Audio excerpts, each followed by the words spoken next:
بسم الله الرحمن الرحيم. يا أيها النبي لم تحرم ما أحل الله لك تبتغي مرضات أزواجك والله غفور رحيم.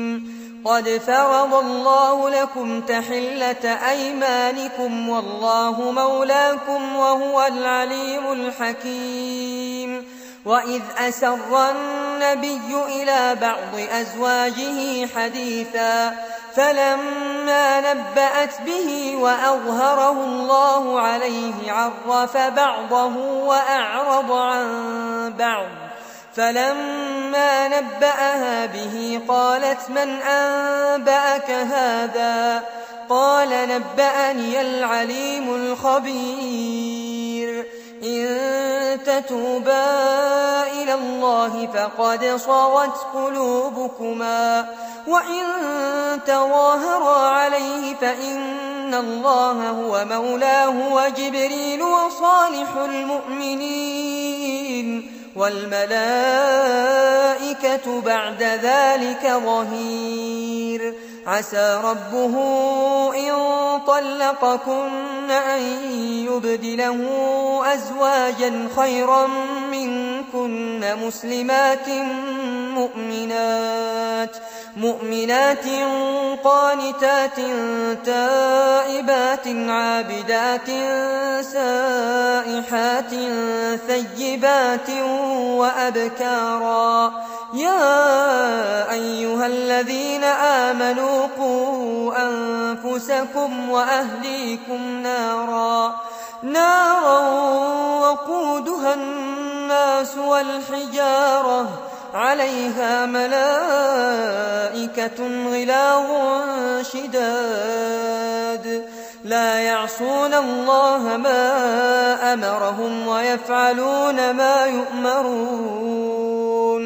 يا أيها الذين كفروا لا تعتذروا اليوم إنما تجزون ما كنتم تعملون. يا أيها الذين آمنوا توبوا إلى الله توبة نصوحا عسى ربكم أن يكفر عنكم سيئاتكم ويدخلكم جنات تجري من تحتها الأنهار يوم لا يخزي الله النبي والذين آمنوا معه نورهم يسعى بين أيديهم وبأيمانهم يقولون ربنا أتمم لنا نورنا واغفر لنا إنك على كل شيء قدير.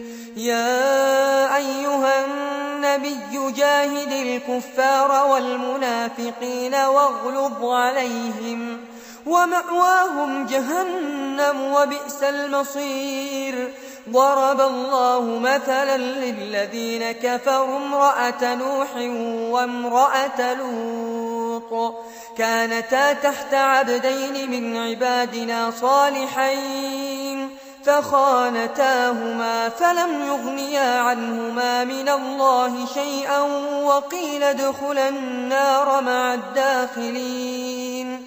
وضرب الله مثلا للذين آمنوا امرأة فرعون إذ قالت رب ابن لي عندك بيتا في الجنة ونجني من فرعون وعمله ونجني من القوم الظالمين. ومريم ابنة عمران التي أحصنت فرجها فنفخنا فيه من روحنا وصدقت بكلمات ربها وكتبه وكانت من القانتين.